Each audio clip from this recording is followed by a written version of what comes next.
Good afternoon student. आज class 12th का ये haloalkanes and haloarenes chapter number first organic chemistry. तो आज फिजिक्स क्लास नहीं होगा, आज केमिस्ट्री क्लास होगा। My name is Narendra Kumar Sahu. ठीक है, आज चैप्टर नंबर 1 देखते हैं ऑर्गेनिक केमिस्ट्री का। ये क्लास 12th का है। तो इसमें देखते हैं आपके पास दो चीज़ पढ़ना है आपको, हेलो एल्केन्स और क्या पढ़ना है आपको, हेलो एरिस। तो हेलो एल्केन्स में जो है आपके पास ये देखना है कि जो हेलोजन कंपाउंड है वो आपके पास हाइड्रोजन को रिप्लेस करके आपका हाइड्रोजन क्या हो जाता है, आपका ऐड हो जाता है। इसको क्या बोलते हैं, आपका हेलो एल्केन्स। और जो कि आपका रिंग में हाइड्रोजन को रिप्लेस करके वहाँ पर हाइड्रोजन जुड़ जाएगा उसको क्या बोलते हैं, हेलो एल्केन्स। तो the replacement of hydrogen atom in a hydrocarbon aliphatic and aromatic by halogen atoms leads to formation of haloalkanes. तो यहाँ पर एक चीज़ देख लेते हैं, जैसे कि आपका CH4 है, ठीक है। CH4 में आपके पास कोई X2 है, ये क्या करते हैं, हाइड्रोजन को रिप्लेस करके X जो है यहाँ पर ऐड किया जाता है, आपका हेलोजन ऐड किया जाता है। तो हेलोजन ऐड करते हैं तो ये क्या बन जाता है, आपका हेलो एल्केन बन जाता है, ये हेलो एल्केन्स। वैसे क्या होता है, जैसे कि एरोमेटिक में आपके पास ये जो हाइड्रोजन है इसको रिप्लेस करके आपके पास जो भी हेलोजन है वो क्या हो जाता है, आपका ऐड हो जाता है, ठीक है। ये इनको क्या बोलते हैं, हेलो एरिन्स बोलते हैं इसको, हेलो एरिन्स। तो इनमें ये देखना है कि आपके पास हाइड्रोजन को रिप्लेस करके कोई भी हेलोजन आके जुड़ रहा है ना, हेलोजन आके क्या हो रहा है, जुड़ रहा है। इसको क्या बोलते हैं आपके पास, हेलो एल्केन। और यहाँ पर हाइड्रोजन जो है, हाइड्रोजन को रिप्लेस करके हेलोजन जुड़ रहा है, इसको क्या बोलते हैं बेटा, हेलो एरिन्स। तो आपके पास इसमें ये देखा जाता है जितने भी आपके पास हाइड्रोकार्बन है इनको रिप्लेस करके, हाइड्रोजन को रिप्लेस करके आपका हेलोजन जुड़ेगा, उसको हेलो कार्बन, इसको हेलो एरिन्स।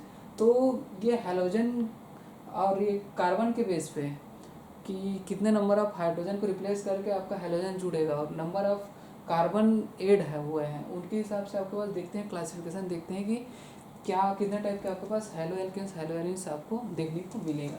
तो इसको नोट डाउन करिए डिफिनेशन को, उसके बाद हम लोग देखते हैं आगे।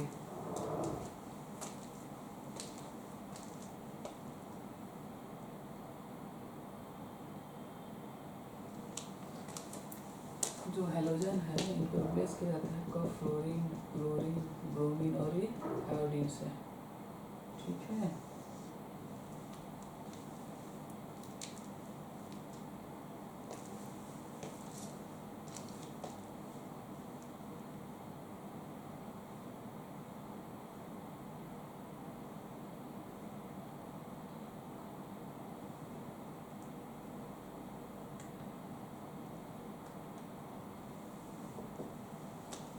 चलो आप नोट डाउन कर लेंगे तो आगे देखते हैं। आपके पास हेलोजन ग्रुप के जुड़ने के अकॉर्डिंग आपके पास क्लासिफिकेशन देखते हैं।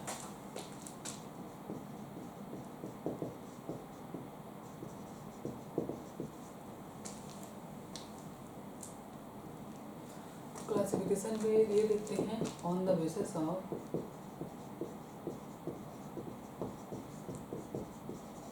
हेलोजन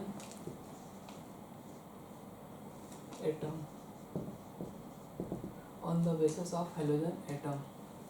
तो आपके pass on the basis of halogen atom देखते हैं कि आपके पास जैसे कि यहाँ पर एक अगर हेलोजन जुड़ेगा, 1 हेलोजन जुड़ेगा तो इसको क्या बोलते हैं, मोनो। अगर 2 जुड़ेगा इसको बोलते हैं डाई, और 3 अगर हेलोजन जुड़ते हैं तो इसको बोलते हैं आपका ट्राई, ठीक है। तो जैसे कि आपके पास पहला होता है जैसे कि CH3 और यहाँ पर क्या आपका हेलोजन, जैसे कि CH2 हेलोजन, CH2 हेलोजन। तीसरा होता है आपका CH2X, CH2X, और ये क्या होता है आपके पास CH2X। इसको बोलते हैं आपके पास मोनो हेलो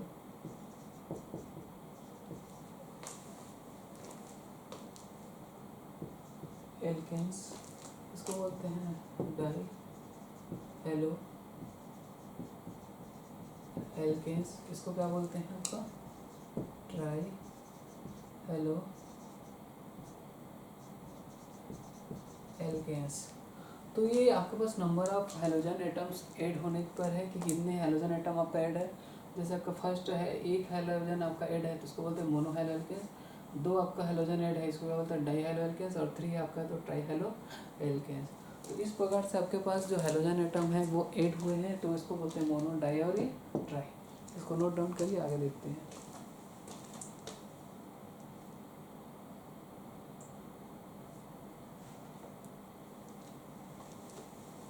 वैसे ही सेम आपके पास एरीज में दिखा देगा। एरीज में जैसे कि आपके पास ये,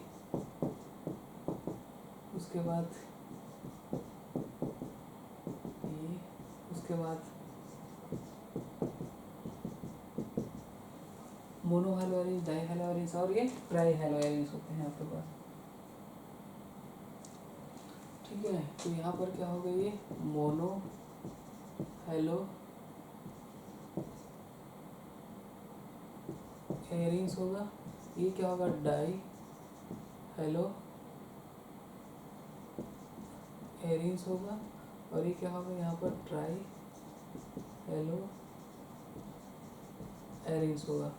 इस प्रकार से आपके पास दोनों में आपके पास एक होता है आपके पास एल्केन्स में और आपका एरीज में आपके पास मोनो हेलो एल्केन्स होगा, डाई हेलो एल्केन्स होगा और ये ट्राई हेलो एल्केन्स होगा। एक में होता है मोनो हेलो एरीज, दूसरा डाई हेलो एरीज और ये होता है आपका ट्राई हेलो एरीज। तो तीनों आपको क्या होंगे, आपको दिखाई देंगे। ठीक है, इन दोनों इसको लिखिए, बाकी अभी आगे बताते हैं।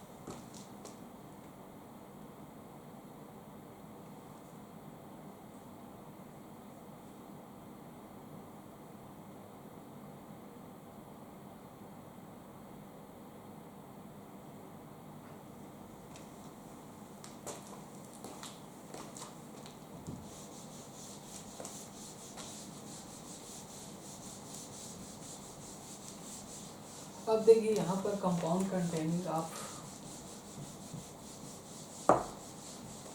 कार्बन हेलोजन बॉन्ड देखते हैं।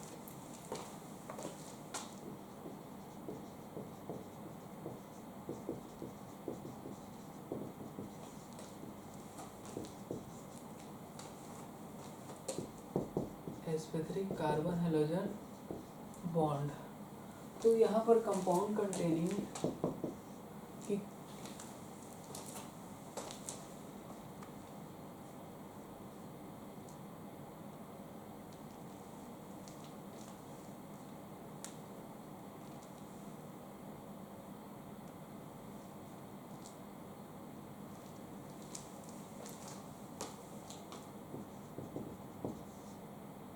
Compound containing of sp3 carbon halogen bond. तो आपके पास एल्काइल हैलाइड में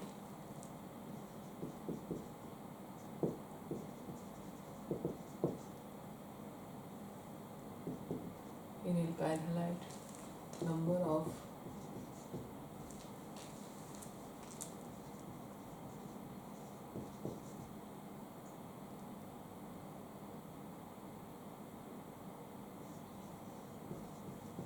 carbon atom attach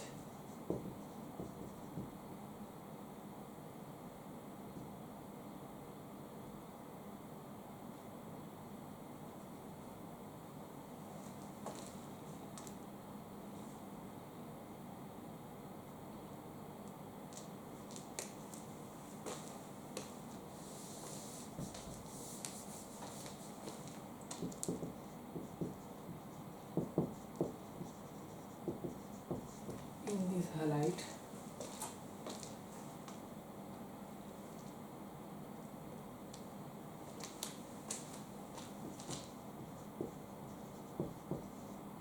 the halogen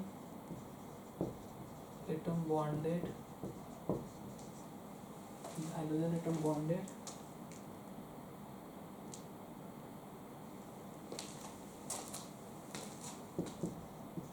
to an alkyl group। ठीक है, तो यहाँ पर आपके पास हेलोजन एटम क्या रहता है, आपका बॉन्डेड रहता है एल्काइल ग्रुप से। इसके हिसाब से देखते हैं कि आपके पास जैसे कि ये फर्स्ट डिग्री हो गया, आपके पास 0 डिग्री हो गया, जैसे ये आर ग्रुप हाइड्रोजन हाइड्रोजन, यहाँ पर हेलोजन, फिर आपके पास ये आर हो गया हेलोजन, ये हाइड्रोजन और ये हेलोजन, फिर ये carbon carbon carbon, R group और ये आर ग्रुप, ये आपका हेलोजन। तो इसको बोलते हैं 3 डिग्री बोलते हैं, इसको 2 डिग्री बोलते हैं, इसको क्या बोलते हैं आपका 1 डिग्री। तो ये नंबर ऑफ कार्बन के बेस पे कहते हैं कि हेलोजन लगा हुआ है, उसके लगे वाले कार्बन है, उसके लगा वाला आपके पास जो आर ग्रुप है उस पर कितने क्या जुड़े हैं आपके पास, नंबर ऑफ कार्बन जुड़े, मतलब एल्काइल ग्रुप जुड़े हुए हैं। तो ये क्या बताता है आपके पास कि ये जो जुड़े हुए हैं आर ग्रुप, ये आपका डिग्री बताता है, जैसे फर्स्ट सेकेंड और ये 3rd डिग्री। ठीक है, इसको लिखो, नोट डाउन करो, फिर देखते हैं।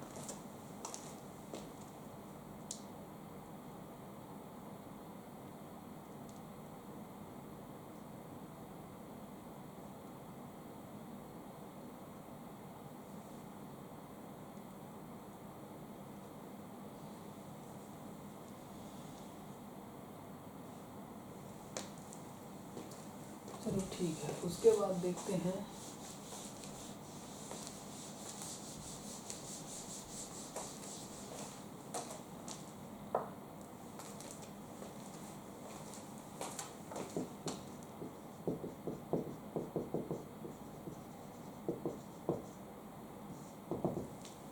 एलाइलिक हैलाइड है। एलाइलिक हैलाइड में क्या देखते हैं आपके पास,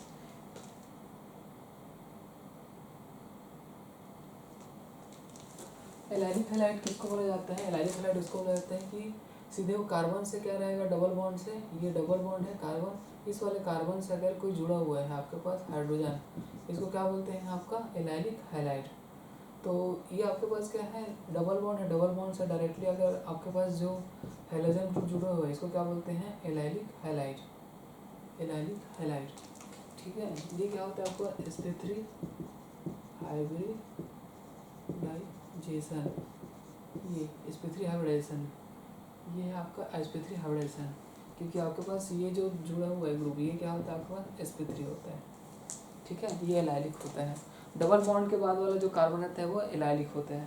ठीक है, ठीक, इसमें क्या होता है आपके पास, ये जो हेलोजन है वो क्या करते रहता है आपके पास, ये जैसे कि ये रेजोनेंस करेगा एलाइलिक वाला, ये भी क्या करता है आपका रेजोनेंस करेगा पाई बॉन्ड के थ्रू। ठीक है, एक होता है आपका विनाइलिक होता है, विनाइलिक, विनाइलिक हैलाइड होता है। विनाइलिक हैलाइड मतलब कि आपके पास डबल बॉन्ड में ही अगर आपका हेलोजन लगा हुआ है तो इसको क्या बोलते हैं आपका विनाइलिक बोलते हैं। जैसे कि बेंजीन रिंग है, बेंजीन रिंग में ही अगर कोई हेलोजन लगा हुआ है तो उसको क्या बोलते हैं आपका विनाइलिक बोलते हैं।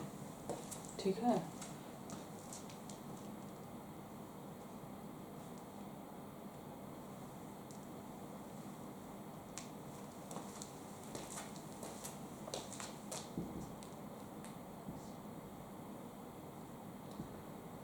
एक हो गया। उसके बाद देखते हैं बेंजाइलिक वाला।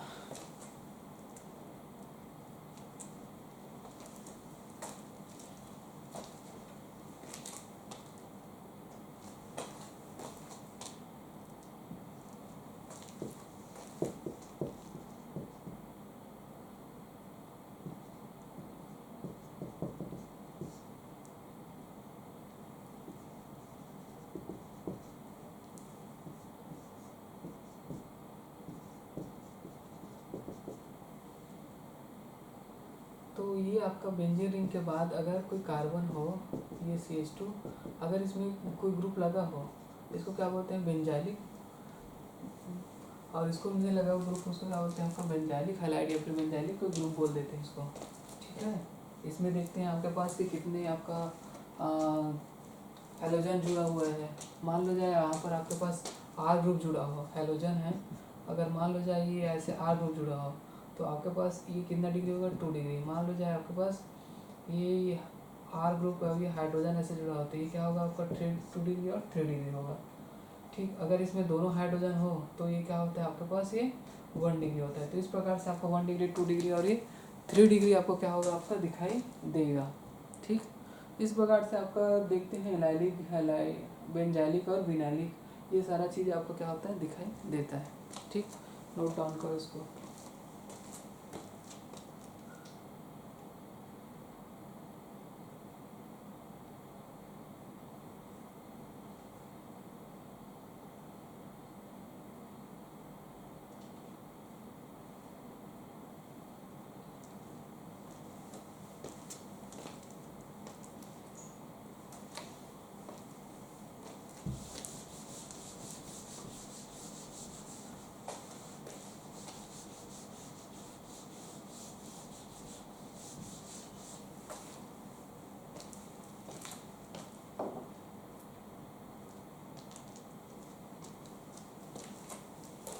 अब इसमें देख लेते हैं आपका नेमिंग वाला।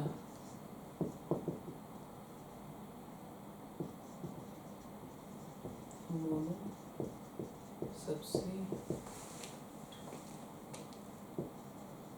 सब्स्टिट्यूएंट। तो आपके पास मोनो सब्स्टिट्यूएंट मतलब कि आपके पास हैलोजन ग्रुप रहेगा, वो क्या होगा, आपके पास जुड़ते जाएंगे।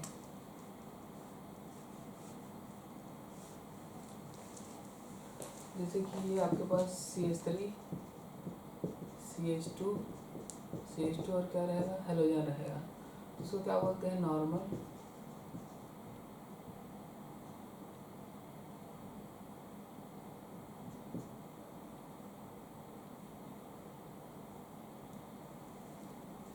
इन प्रोफाइल आपका हैलोजन बोलेंगे इसको।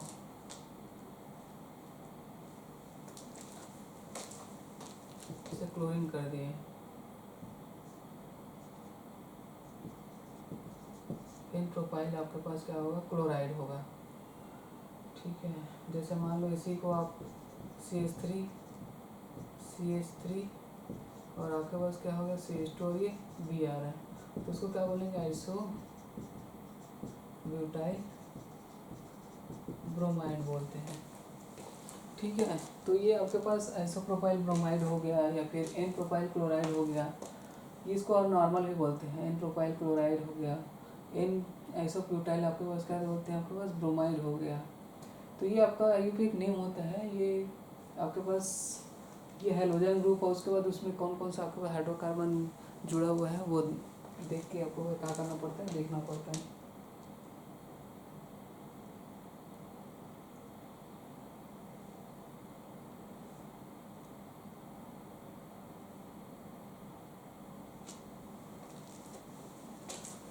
ठीक है, और इसमें अगर आईयूपीएक लिखना है, आईयूपीएक नेम, तो इसमें क्या करते हैं, जैसे 1 नंबर पे क्या है आपका क्लोरो है, तो 1 क्लोरो आपके पास कितने कार्बन है, 3 कार्बन, प्रोपेन। और जैसे कि ये इसमें अगर आपको आईयूपीएक नेम करना है, आईयूपीएक नेम करना है, तो आईयूपीएक नेम करने के लिए क्या करते हैं, आपके पास 1 नंबर पे आपके पास क्या है,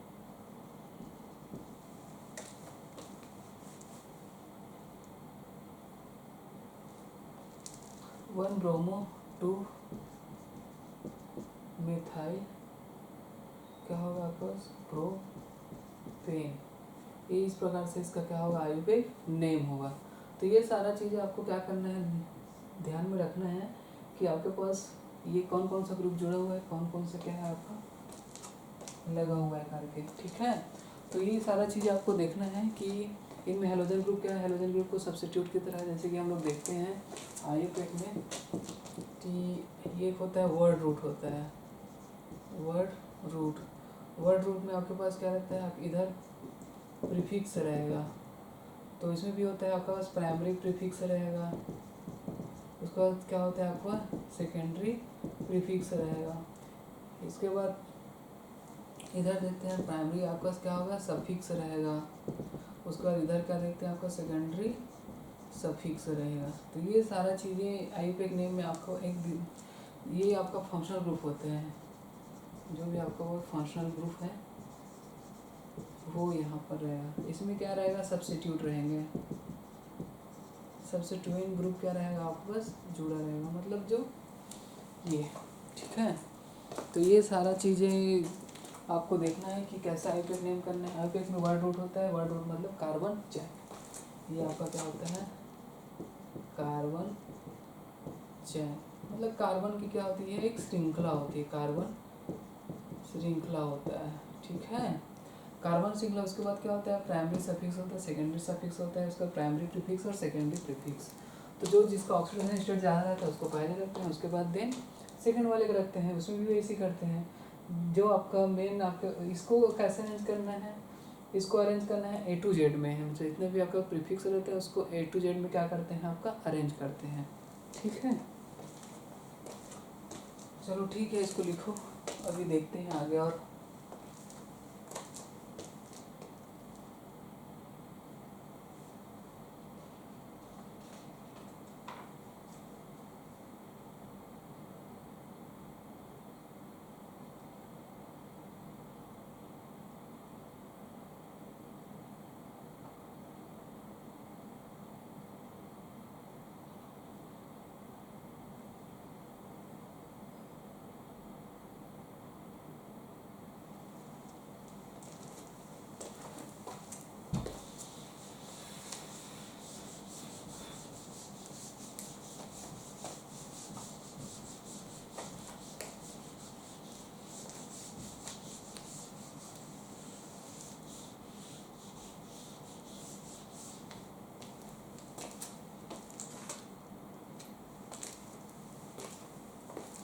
उसके बाद आपके पास नेमिंग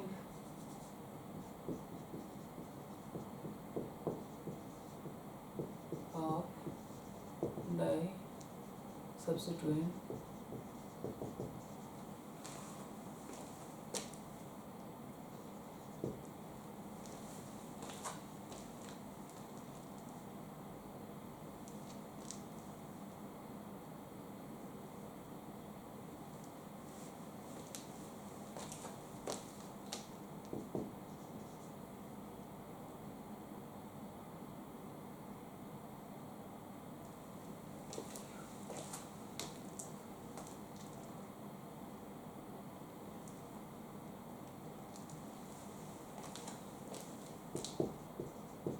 हेलो एल्केन्स। तो आपके पास एक होता है, इसमें दो रहेंगे, एक होगा जेमिनल, दूसरा होता है BC। ठीक है, जैसे कि CH3 और ये CH, ये हेलोजन, ये हेलोजन। आपके पास ये CH2 यहाँ पर हेलोजन, यहाँ पर हेलोजन। तो अगर ऐसा रहेगा, इसको क्या बोलते हैं आपका जैम बोलते हैं, इसको क्या बोलते हैं आपका विसिनल बोलते हैं। तो आपके पास एक होता है जेमिनल, एक होता है विसिनल।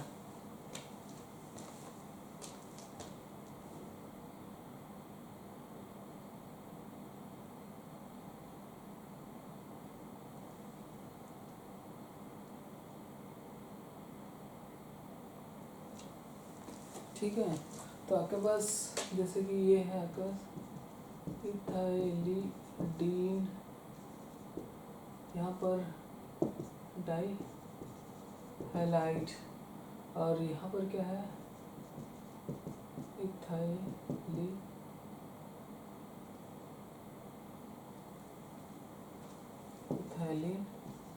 Die halide. तो आपके पास दो ऐसे दिखाई देंगे जो सेम कार्बन पे जुड़े होंगे, उसको जेमिनल बोलते हैं। आजू बाजू वाले कार्बन पे अगर जुड़े होंगे तो उसको क्या बोलते हैं विसिनल बोला जाता है। तो इस प्रकार से आपको दिखाई देंगे विसिनल और जैम वाला। ठीक है, ये चीज़ें तो इसको नोट डाउन करिए आप।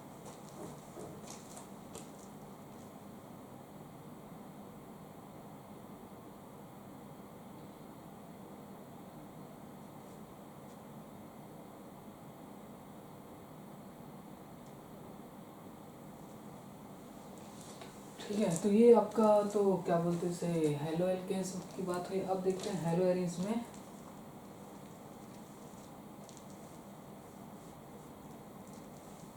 ठीक है, अब आपके पास एक है होता है हेलो एरिन्स। हेलो एरिन में नाम कैसा करते हैं,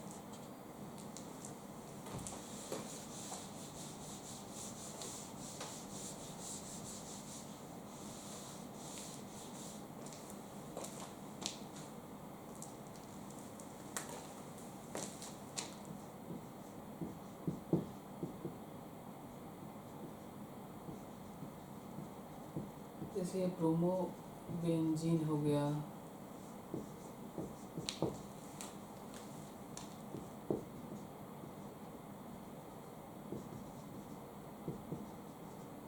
BR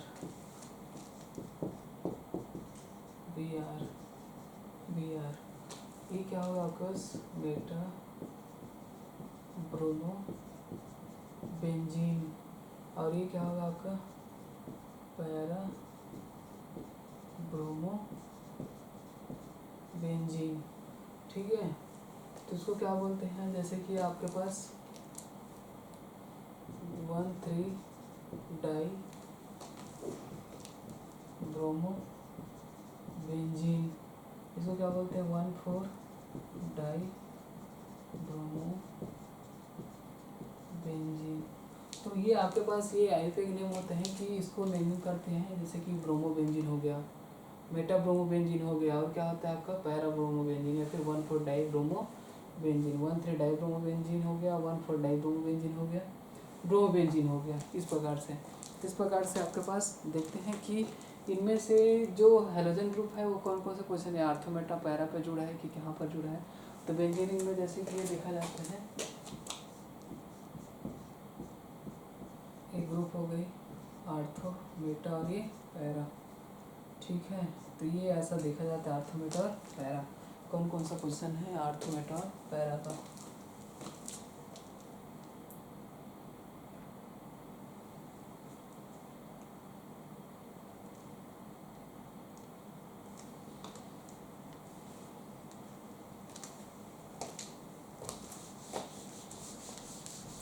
तो आगे देखते हैं कि हम लोग हेलो एल्केन जो बनाते हैं उसका प्रिपरेशन, उसको बनाने का मेथड क्या है।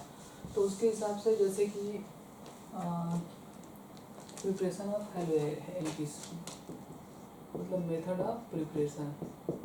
तो बनाते कैसे हैं इसको। तो पहला होता है आपका हेलोजिनेशंस, मतलब हेलोजन को क्या करना है, ऐड करना है, ऐड करना है हेलोजन को। तो आपके पास हेलोजन को ऐड करने के लिए इसको फोटोकेमिकल या फिर क्या देना पड़ता है, लाइट देना पड़ता है। कार्बन जैसे कि ये CH3 है, CH2 है, और ये क्या होता है, ये CH3, X2 हो गया, हेलोजन हो गया। ठीक है। अब यहाँ पर क्या है, जैसे कि CH3 हो गया, CH2 हो गया, और ये क्या हो गया, CH2 हो गया, एक ये वाला बन गया, ये CH3 हो गया, CH, और ये हेलोजन, और ये क्या हो गया आपके पास, CH3 हो गया। तो ये बनते हैं आपके पास प्राइमरी, और ये बनते हैं आपके पास सेकेंडरी। जैसे ये सेकेंडरी हो गया, ठीक है, और ये क्या हो गया आपके पास, प्राइमरी हो गया। तो आपके पास ये दिखाई देता है कि आपके पास कौन सबसे ज़्यादा क्या होगा, स्टेबल होगा। तो स्टेबिलिटी की बात आती है, स्टेबिलिटी की जब भी बात आती है तो प्राइमरी वाले से ज़्यादा स्टेबल कौन होता है, सेकेंडरी वाली। प्राइमरी वाले क्यों, क्योंकि इसको ज़्यादा क्या मिलता है, जैसे कार्बन CH, और यहाँ पर क्या है CH3, और यहाँ पर क्या है CH3 है, पॉजिटिव चार्ज है। तो नंबर ऑफ CH3 और नंबर ऑफ CH3 जितना ज़्यादा रहेगा, ये प्लस R के थ्रू क्या करेगा, आपका इलेक्ट्रॉन डोनेट का, प्लस I के थ्रू इलेक्ट्रॉन क्या करेगा, डोनेट करेगा। ठीक है। तो इसके थ्रू क्या मिलते हैं, इनको आपका इलेक्ट्रॉन मिलते हैं, और ये क्या होता है, ज़्यादा स्टेबल होते हैं। वैसे ही सेम क्या होता है आपके पास प्राइमरी में, आपके पास जैसे CH3 हो गया, CH2 हो गया, और CH2 ये प्लस हो गया। तो इनमें क्या होता है, आपका प्राइमरी में सिर्फ एक ही ग्रुप है, इनको जो क्या करता है, प्लस I के थ्रू इलेक्ट्रॉन डोनेट कर रहे हैं। तो ये आपके पास एक होता है मेजर, एक होता है माइनर। तो ये जो प्रोडक्ट बनते हैं वो हमेशा क्या होता है आपका, मेजर प्रोडक्ट होता है। ये कौन सा प्रोडक्ट है आपका, माइनर प्रोडक्ट होगा ये। तो आपके पास X2 जो हाइड्रोजन होता है आपके पास, इसमें क्या दिखाई देते हैं, प्राइमरी में आपका माइनर, ये वाला क्या दिखाई देते हैं, आपका मेजर दिखाई देते हैं। ठीक है। तो ये आपके पास दो प्रकार, तो सेकेंडरी वाला ज़्यादा स्टेबल। और अगर स्टेबिलिटी की बात की जाए तो थर्ड जो डिग्री है वो क्या होता है आपका, ज़्यादा स्टेबल होता है कंपेयर आपका सेकंड से और प्राइमरी से। क्यों, ये स्टेबिलिटी, क्योंकि इसको ज़्यादा, जितना ज़्यादा इलेक्ट्रॉन मिलेगा उतना ज़्यादा क्या होता है, इसकी स्टेबिलिटी बढ़ती जाती है। ठीक है, इसको लिखो।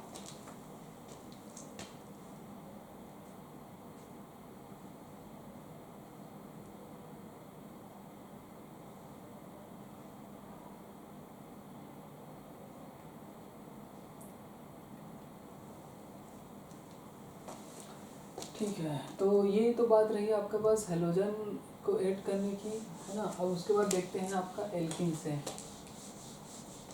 बाय एल्किन से। तो बाय एल्किन में देखो क्या होता है, बाय एल्किन,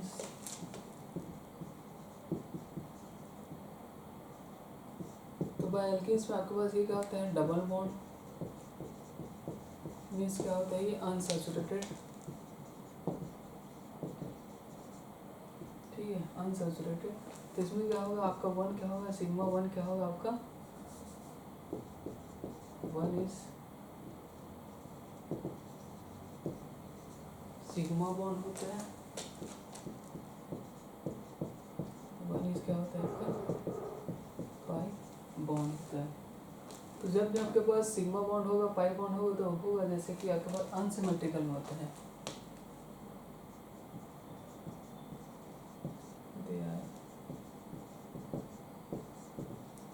और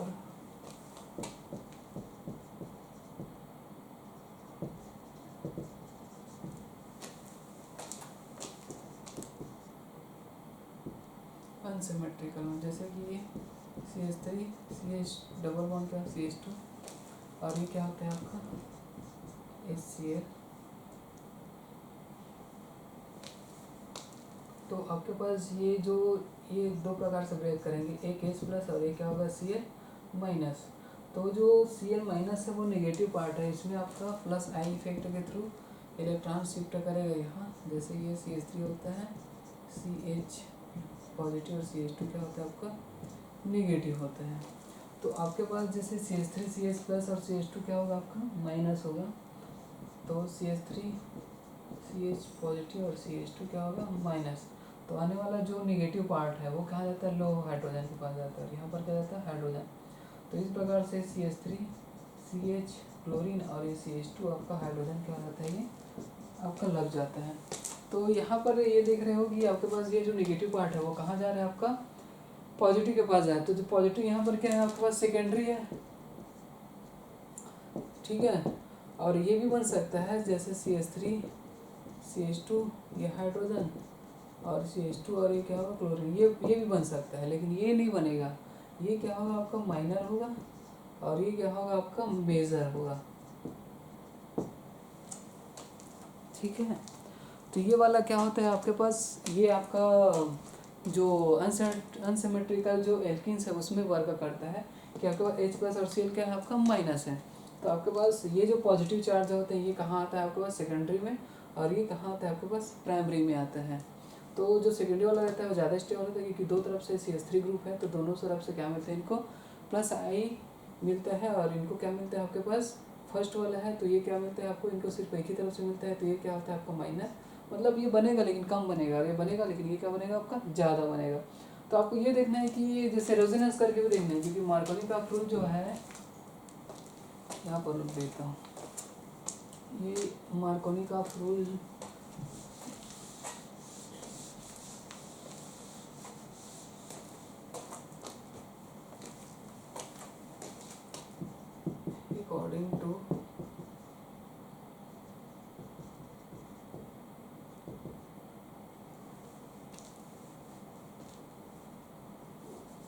according to Markovnikov rule,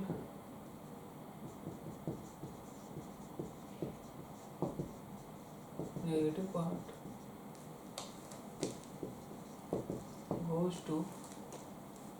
part goes to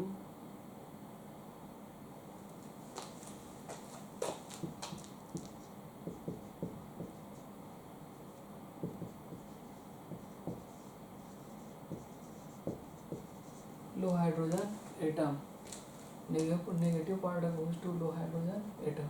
तो यहाँ पर जो नेगेटिव पार्ट होते हैं वो कहाँ जाता है आपके पास लो हाइड्रोजन के पास जाता है, ठीक है। क्योंकि आपके पास ये पॉजिटिव जो बनेगा वो क्या होगा सेकंड डिग्री को करती है, ज़्यादा स्टेबल होता है, और जो प्राइमरी जो बनेगा वो क्या होता है अनस्टेबल, इस वजह से। और आपके पास ये जो हाइड्रोजन एटम है ये लो हाइड्रोजन एटम के पास जाता है, क्योंकि यहाँ पर क्या बनता है आपका कार्बोकेटायन बनता है सेकंड वाला, इस वजह से, ठीक। ये रीज़न है।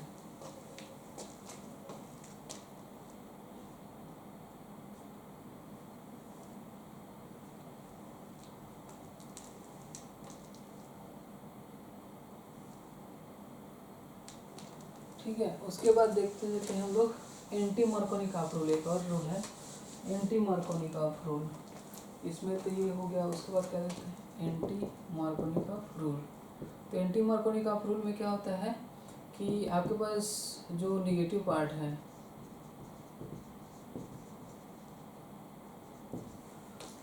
वो कहाँ जाता है आपके पास, goes to high hydrogen atom के पास जाता है। Negative part goes to high hydrogen atom. जैसे कि ये CH3 हो गया, CH डबल बॉन्ड क्या हो गया CH2।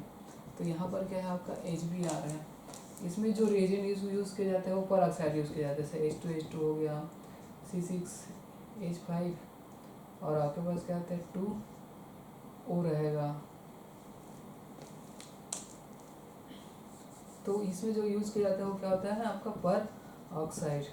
जो ये पर ऑक्साइड होता है वो क्या होता है आपके पास, ये फ्री रेडिकल के थ्रू CH3 CH और क्या होगा CH2, और ये क्या होगा आपके पास HBr, यहाँ पर B आ जाएगा और यहाँ पर क्या जाएगा हाइड्रोजन। तो ये क्या बनते हैं आपके पास मेजर बनेगा, और ये क्या होगा आपके पास स्टेबल होगा। ये स्टेबल होगा एंटी मोल्टिंग का रूल में। बाकी फिर आपके पास जो हेलोजनेशन है या फिर जो भी आपका हाइड्रोजन एटम है ना, ये सारा चीज़ें तो आपको एडिशन ऑफ हाइड्रोजन में भी दिखाई देगा, क्योंकि जैसे जैसे आप हाइड्रोजन ऑफ एटम वो करते जाओगे वैसे वैसे क्या मिलेगा आपको, स्टेबिलिटी मिलेगी आपको कि कैसे कैसे स्टेबल करना है आपको इस प्रकार से। और एक सिंपल सा मेथड ये है, जैसे कि आपको हेलोजन ऐड करना है, जैसे CH3 Cl डबल बॉन्ड क्या होगा CH2 और ये क्या होगा Br2, ठीक है। तो यहाँ पर क्या होता है CH3 CH और ये क्या होगा CH, यहाँ पर भी Br ऐड होता है, यहाँ पर भी क्या होता है Br। तो ये डिपेंड करता है, ये एंटी होता है क्योंकि Br का साइज बड़ा रहता है, तो ये एंटी से क्या करता है आपका अपोजिट से अटैक करता है, ठीक है। ये इसको लिखो फिर देखते हैं आगे।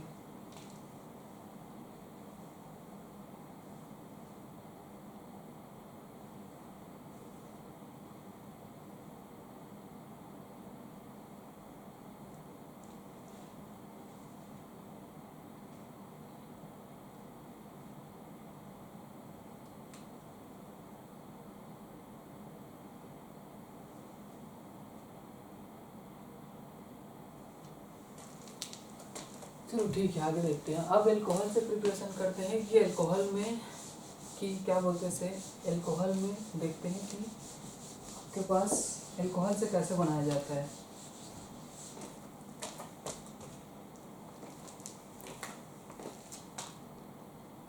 प्रिपरेशन ऑफ मेथड बाय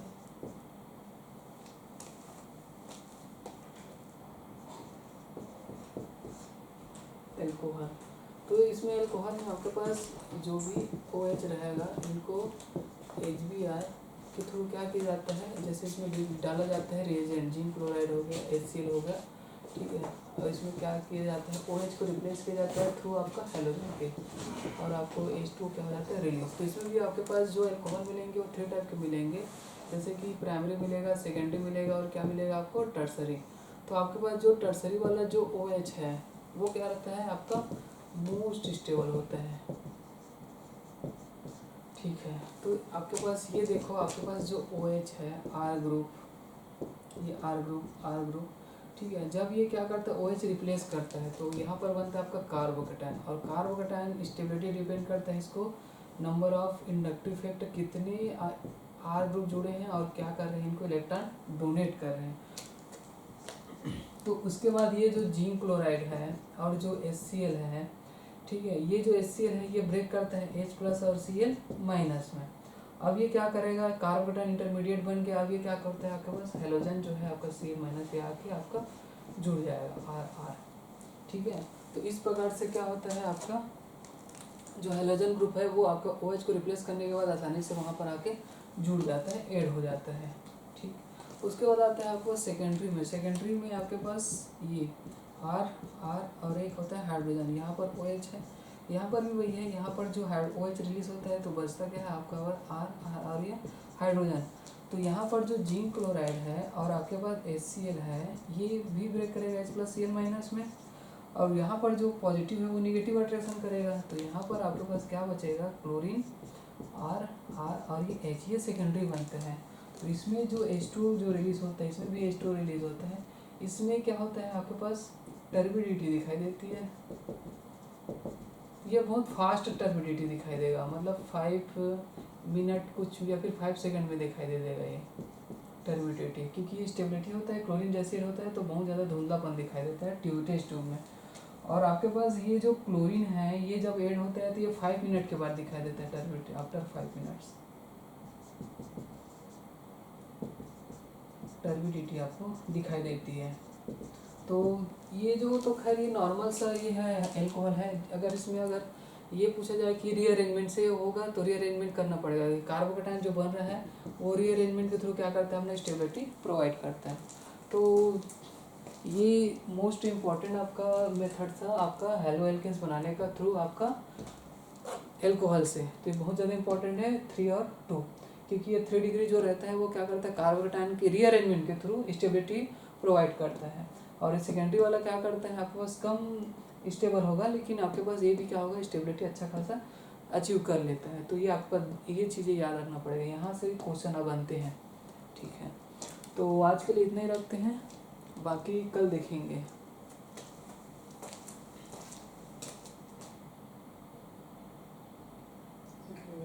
बंद कर दिएगा आवाज़। हाँ बंद कर दिया हाँ थोड़ा लिख लेना हाँ ठीक है। 5 मिनट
ये जो स्क्रीन है, एक बच्चा पूछ रहा है कि sir screen is not clear करके,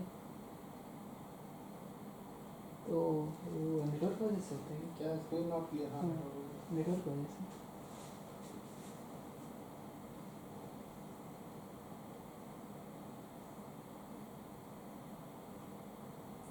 जैसे फीडबैक लेना है तो किसका क्लास का हाँ बच्चों से, कुछ नहीं करना बच्चों से।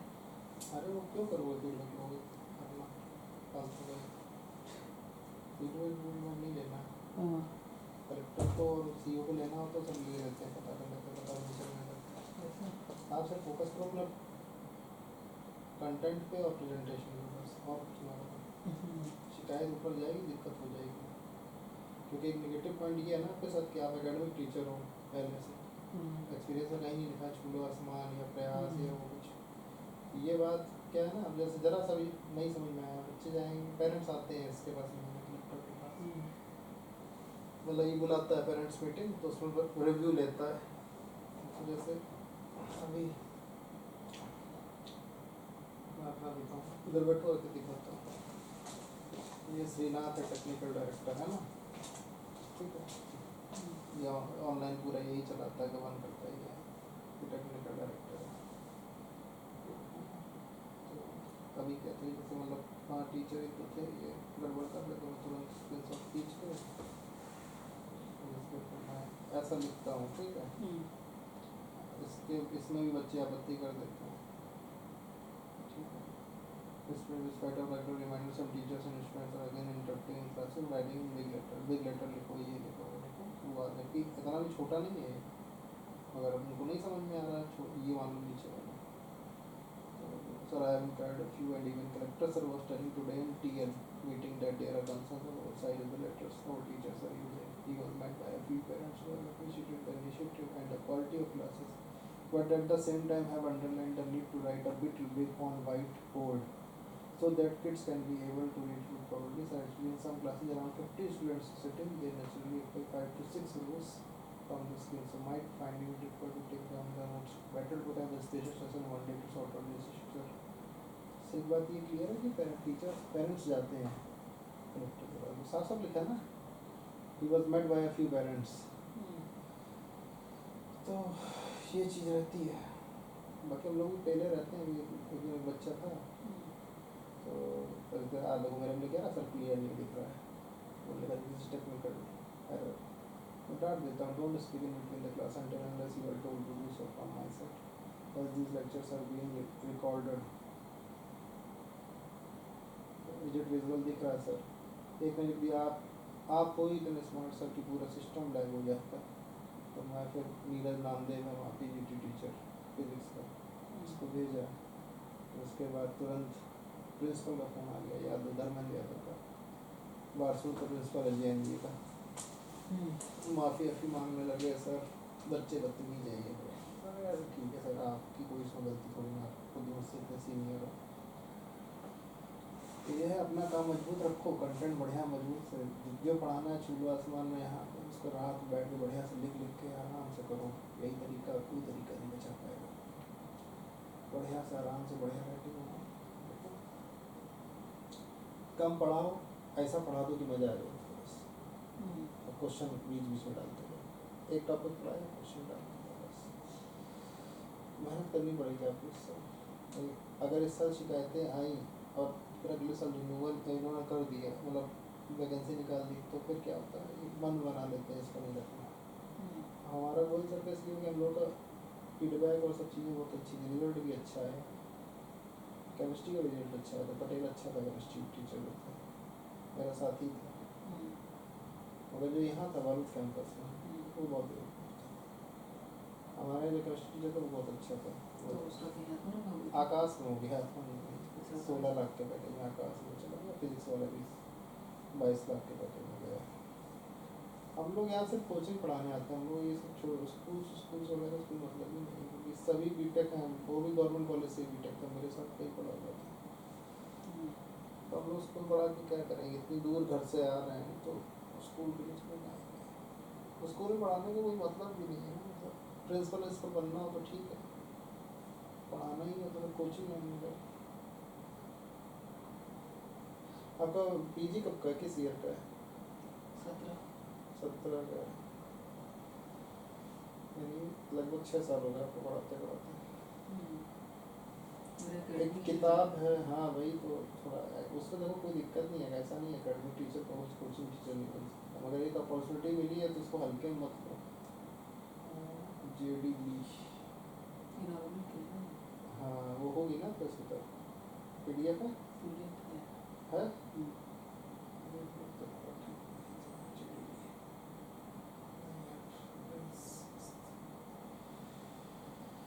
JDB पढ़ लो। सिंगेज का मटेरियल शायद नहीं मंगवाया था पटेल सर, आप नेट नहीं कर देते? गेट निकाला तो ये सब net qualified IISER Indian institute of science education research जो है गवर्नमेंट, वहाँ कोलकाता से PhD है सर। मेरा जामिया से एमटेक है दिल्ली से। तो एमटेक बायोलॉजी क्यों लेते हैं? बायो इन्फॉर्मेटिक्स में, हाँ क्यों नहीं होता, बीटेक होता है बायोटेक्नोलॉजी में, बायो इन्फॉर्मेटिक्स में थ्योरी और न्यूमेरिकल दोनों होता है। बायो प्रोसेस में केमिकल इंजीनियरिंग प्रिंसिपल्स होते हैं, बाकी सारा थ्योरी रहता है। MBBS की सब्जेक्ट और बी फार्मा सब्जेक्ट्स। तो आप ये आकाश वाकाश में ट्रेनिंग लिए? अभी देखे है ना बिलासपुर परसों, आकाश में रख दिया। LN में हो गया था रिटर्न में, डेमो नहीं हुआ नागपुर वाली। अच्छा, आकाश हैदराबाद में रिटर्न में। तो आकाश का एक्सपीरियंस मांगते होंगे ना जो कोचिंग वोचिंग करते हैं?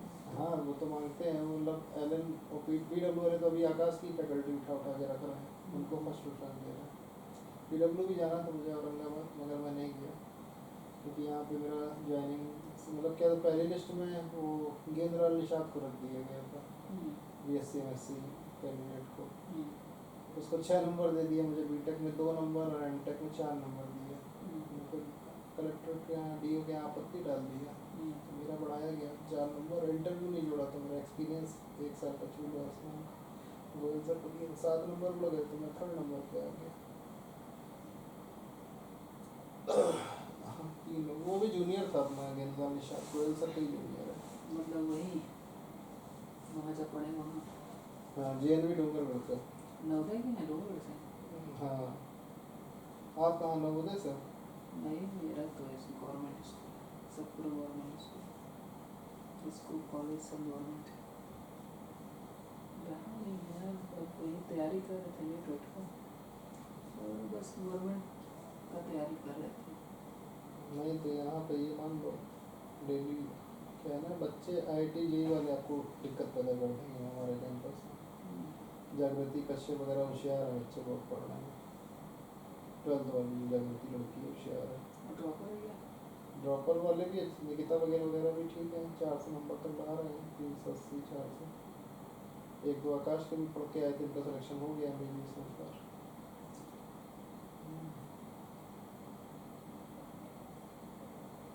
कुल लगे एक नियम बना लो, डेली पढ़ना है। घर में जाके यहाँ से आके चुपचाप खाना बाद में खाओ, पहले नोट्स बना लो, और उसके बाद नोट्स सारे अपने डीप लेवल पे बनाओ और एक वीडियो लेक्चर देखो डेली। एक वीडियो लेक्चर देखो अच्छे उसका कोचिंग का। उससे आपको क्या है ना, जब आप पढ़ाओगे ना तो आपको वो चीज़ें दिमाग में रहेंगी तो आपको इजी स्मूथनेस आएगी पढ़ाने में, ये रहेगा।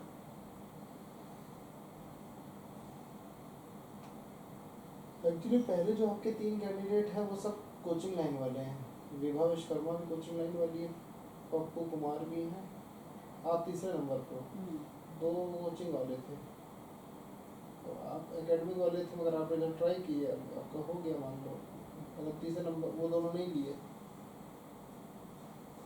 तो ये है कि इतना बड़ा मेहनत कर लो, एक बार बच्चों को आपने कन्विंस कर लिया फिर कोई दिक्कत नहीं है। और वो खुद के लिए भी ठीक रहेगा, आगे कहीं अच्छी जगह जाओगे, आकाश है, LN है, PW है, तैयारी तो इससे अच्छा प्लेटफॉर्म क्या मिलेगा, ये भी तो है। कोई और किसी कोचिंग में आप जाओ तुरंत 15 दिन बाद वो तुरंत निकाल देते हैं फीडबैक के नाम पर। यहाँ ये तो है कम से कम आपका 9 महीना 10 महीना कट जाएगा किसी तरीके, बहुत ज़्यादा अगर प्रॉब्लम नहीं हो, मगर अगले साल के लिए प्रॉब्लम फिर हो जाता है।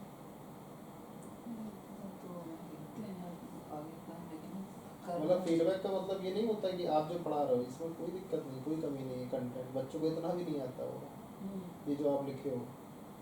फीडबैक का मतलब क्या है, जैसे स्पेलिंग मिस्टेक है, जैसे अल्कोहल की स्पेलिंग ALCOHOL होती है, ये जो ग्रामेटिकल ये लोग अधिकारी लोग पकड़ने लगते हैं। या जो सीक्वेंस है, ऐसा नहीं कि मतलब देखो सीक्वेंस सभी का थोड़ा बहुत कम ज़्यादा होता है, मगर जो लिखो वो दिखे, मतलब थोड़ा सा कम लिखो मगर नहीं। मैं बताऊँ जैसे पढ़ाना बहुत कुछ है। हाँ ये और भी बात हम आपकी लोग क्या सही है फट फट करते हुए निकलते हैं। इतना वो ना करो अपने कंटेंट को बहुत तेज, आप थोड़ा तेज आप ऐसे पढ़ाते हो जैसे आप अपने आप को ही बता रहे हो, समझा रहे हो, उन लोगों को तरफ ज़्यादा देखो और आवाज़ धीरे रहता है आपका, थोड़ा तेज मतलब बोल के पढ़ो तो ठीक रहेगा सबसे।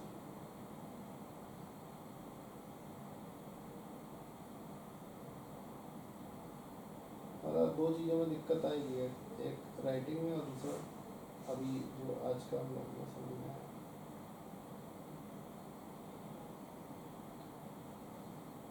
बाकी कोई दिक्कत नहीं, बाकी मानो नॉलेज तो है ही कर यहाँ तक आया और पढ़ा भी रहे हो सब कुछ है, मगर उसको क्या बच्चों को डिलीवर एक तरीके से नहीं, मतलब अच्छे से फिनिशिंग अच्छे से आ जाए, बस और कुछ नहीं।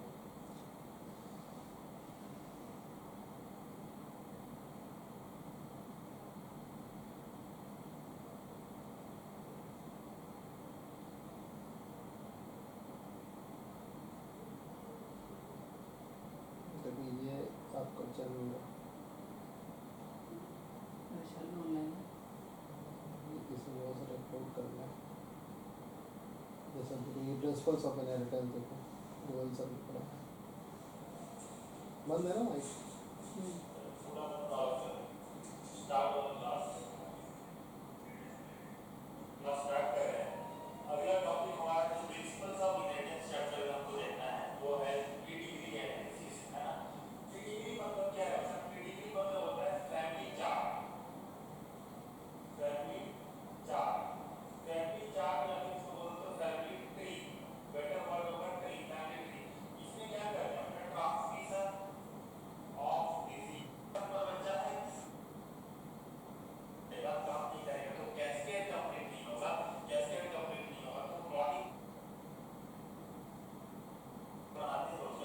देख रहे हो आप प्रेजेंटेशन?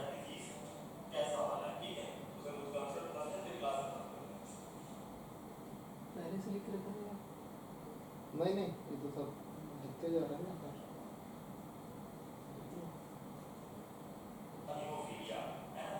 वो तो डायग्राम बस इतना बना के रखा है जाके।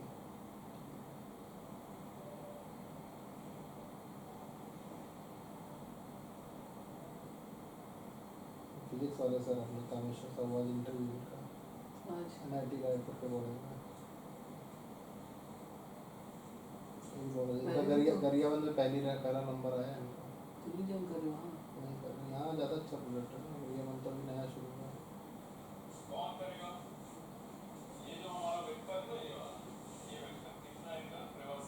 आप देखो इनके वीडियो में आप स्मूथनेस देखो ना, तो आपको बस इसी तरह स्लो मोशन में पढ़ाना है। सिलेबस पूरा थोड़ी ना पढ़ा दोगे, मतलब कुछ चीज़ें पढ़ाओ बहुत अच्छे से, एक एक लाइन नहीं लिख सकते ना। यार सिलेबस हो जाना, मेरी बात सुनिए, जितना पढ़ाओ वो बच्चे को समझ में आना चाहिए।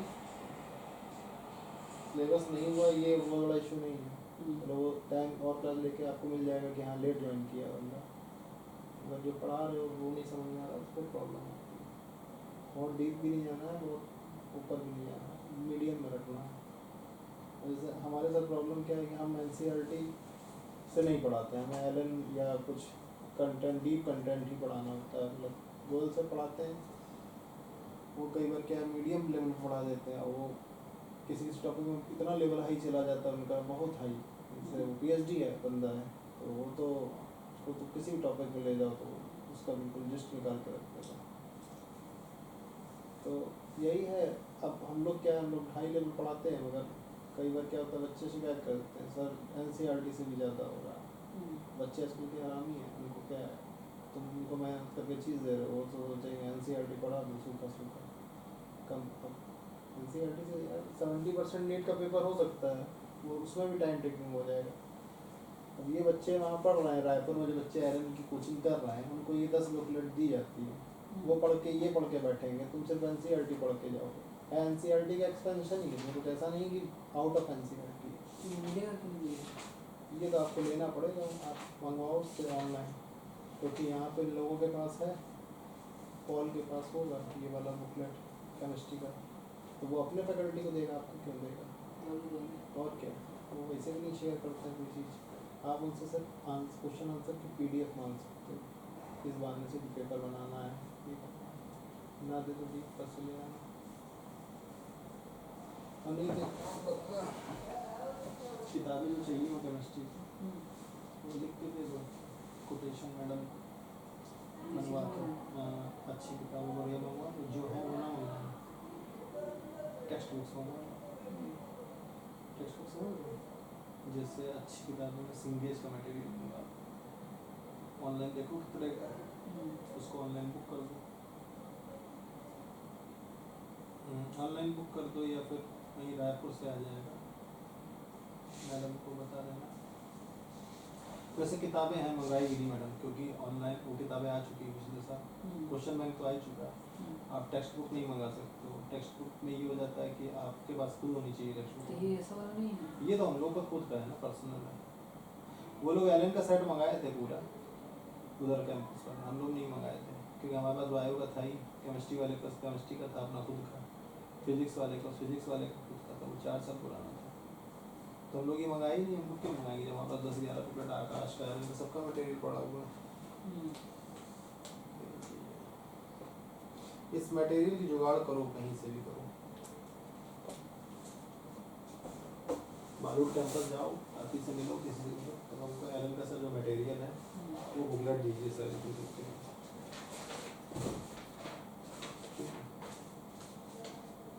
तो आपको इजी रहेगा पढ़ने में। उसी से हाँ, वही ना बनाओ, इसी को पढ़ो बिल्कुल लाइन बाय लाइन मार्क कर सकते। हमारे खैर ज़्यादा दिक्कत नहीं होता है, तो सही रिएक्शन रहता है। हाँ वही चीज़ है, मगर उसको कोचिंग लेवल पे लेके आओ, बच्चों को ये नहीं लगना चाहिए कि एकेडमिक लेवल, बच्चों को लगना चाहिए एकेडमिक टीचर पढ़ा रहे थे, एक्सपीरियंस था इनको, नॉलेज बहुत अच्छी थी, तो ये कोचिंग में शिफ्ट करें। ये नहीं होना चाहिए अरे सर तो एकेडमिक है, इतना एकेडमिक वाले भी पढ़ा देते हैं। चला जाए, हम करें CBSE, ये बंद कर दीजिए, note clear, remind me later.